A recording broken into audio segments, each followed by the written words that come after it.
احكي لنا بس النهارده حاجه على امك. ماشي، بص بقى النهارده احكي لك على امي معانا في البيت. بص انا من زمان بسمع ان هي قاسيه علينا جامد قوي، يعني ربنا يخليك لنا يا اما بقى. بص يا معلم، انا اخويا كان زمان كان جايب ملحق في ثالثه اعدادي، فالمهم هو كان نفسه في تليفون، كان التليفون التاتش دي كانت لسه طالعه جديده. فاهم؟ التليفونات دي اصلا كانت لسه طالعه جديده وبتاع، فهو كان نفسه التليفون اللي هو تاتش اللي هو ايه لسه نازل، كان تليفون الكات العادي. فراح قال لامي ايه يا امي كل الناس جايبه تليفونات وبتاع، كل اصحابي جايبين تليفونات، فانا ايه نفسي في تليفون. فانا قالت له بس كده يعني ايه جايب ملحق؟ هو كان جايب ملحق. قالت له يعني ايه جايب ملحق نفسك في تليفون؟ ما كل العيال ماسكه تليفونات. لا ابوك لازم يجيب لك تليفون. فراحت يا معلم ايه، راحت قالت له سيبه انت بس اول ما انا اخش عليه كده اكل له حلوه وبتاع، ما تقولوش انت، وانا هجيبها له كده واحده واحده وبتاع هيوافق. فراح قال لها ماشي يا ام انا سايبها لك. المهم ابويا جه، امي حطيت لي ياكل وخلص الاكل ورا بينام وبتاع، فاخويا لا مفيش رد فعل من امي، فاخويا بقى عمال يغمز لها كده مش راضي ترد عليه، يغمز لها كده مش راضي ترد عليه. فراح قال خلاص انا هتكلم انا بقى. فقام راح قال له بقول لك ايه يابا، انا صراحه ربنا انا جبت ملحق وبتاع، بس انا ان شاء الله اعوض، بس انا يابا كان نفسي في تليفون وانا عارف انت مش هتحرمني من التليفون وبتاع. فابويا انا ابويا بيحبنا يعني وبيحتفل احنا الكل يعني. فقام قال له ايه، فقام قال له بص يا حبيبي خلاص انا واثق فيك وواثق ان انت هتعوض السنه الجايه ان شاء الله، وانا هجيب لك التليفون. راحت امي بقى قامت له ايه؟ ايه؟ تجيب له تليفون؟ يعني هو جاب ملحق وتليفون؟ يعني هو يكون ملحق وتليفون؟ يعني ايه ملحق وتليفون؟ يعني انت بتشجعه على الفساد؟ يعني منك لله يا اخي، منك لله بجد، ازاي يعني يكون واحد جايب ملحق وتجيب له تليفون؟ وبقى فاهم يعني شوف بقى النفاق، يعني استغفر الله مؤاخذة، يعني شوف النفاق استغفر الله العظيم يا رب. يعني مره كان بيلعب وهو صغير، عيل صغير بيتنطط، فعمال يا اسطى يتنطط وبتاع، يتنطط، راح عارف الكنب والكراسي وكده مش بيوريه اطروف كده اليد بتاعته، راح وهو بيتنطط وبتاع راح وقع خبط بعينيه كلها يا اسطى في طرف الكرسي كده، يعني هو خلاص بيموت. راحت قامت جابت الشبشب قلت لها هو نايس ضرب، هو مضروب كده، هو عايز اللي يعالجه. وبعدها قامت راحت بقى حطيت له كمبرر بتاعي يا جدعان. انا امي زمان اقسم بالله كانت بتربط خاف في الشباك، والله العظيم كانت بتحط خاف في الشباك.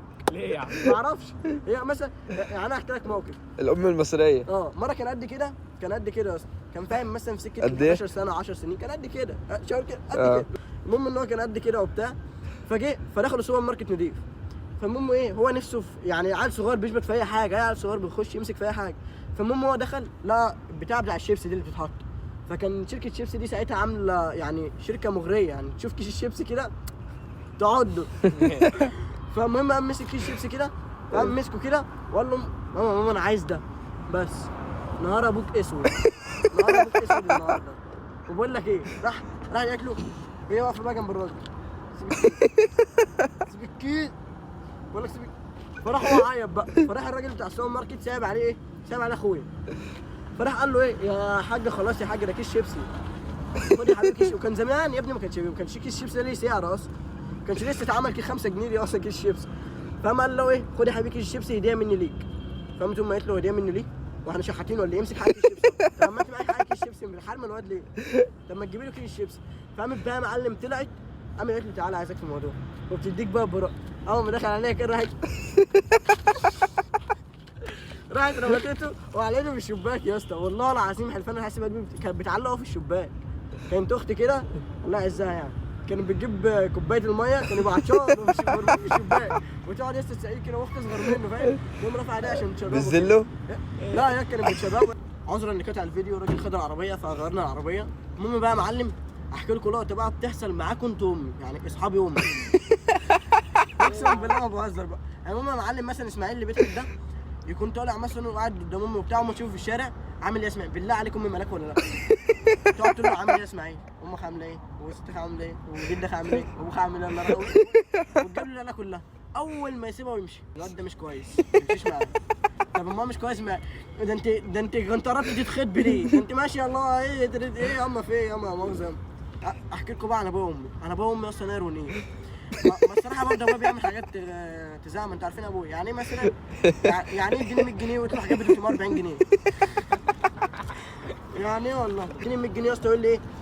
كيلو البصل يا جدعان ب 40 جنيه، يعني لا حول ولا قوه الا بالله. فاديني 100 جنيه مثلا يقول هات كيلو بصل وهات فاهم؟ اجي بقى اصرف ال 100 جنيه اصلا، يعني اصرف ال 100 جنيه في الحاجات دي، يقول لي صرفت ال 100 جنيه؟ ازاي يعني؟ ازاي صرفت ال 100 جنيه؟ ويقعد يتشالب ويتنطط. طب ليه؟ ما هي مش مكفيه اصلا، يعني انت تحمد ربنا ان انا عملت معاك كده. ويجي مثلا ايه اللي جبت ايه؟ اقول له جبت بصل. ايه اللي جبت بصل؟ بكام البصل؟ ب 40 جنيه. ما نعمله مقاطعه زي المنتجات التانيه. ايه يعني؟ إيه؟ طب هنطبخ بايه يابا؟ لا ما نطبخش ببصل، البصل غلي ما نطبخش بيه. عارف لو الاكل يجي بكره اتحط له من غير بصل؟ ازاي ما فيش في الاكل بصل؟ طب ما انت قلت ما تجيبش بصل. ابوك ده ابويا ده يا جدع. والله العظيم. بس يبقى انت عارف. مثلا ايه؟ يجي مثلا امي كل يوم تطلب ب5 فلفل اسود وب5 كزبره وب5 كمون. صح يا سنة اسالك في الحكايه دي بتبقوا بايه؟ ما هي توابل يعني. هي كل حاجه البيض مثلا بتحط عليهم كلام ده هتقلي بيض.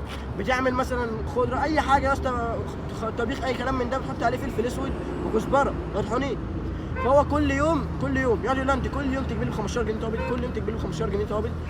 تعالى كده مره هي اتضايقت راحت قالت لي خلاص ما تجيبش توابل. عملت الاكل من غير توابل. عارف بياكل اللي هو طب ما الاكل من غير توابل باكل. لا ايه الاكل ده عادي ليه؟ ما انت قلت ما تجيبش توابل. فاهم؟ فعندته هي عندتنا مش عندته اننا كلنا تفينا الاكل. بصوا يا جدعان تعالوا على الانستا واليوتيوب والاسك. بصوا هعمل لكم اسك على الانستا لمده اسبوع كامل احطه في ما تستبخلوش يا جدعان. اي حد تعالوا بقى على الانستا واليوتيوب. اي حد يعمل فولو اقسم بالله حد يعمل فولو انستا نرد عليه ما تخافوش يعني. وهسيب لكم اسك قولوا فيه كل اللي انتوا عايزينه واطلع اعمل فيديو عليه. الفيديو الجاي على الاسك ده. اهلا مسا عليكم.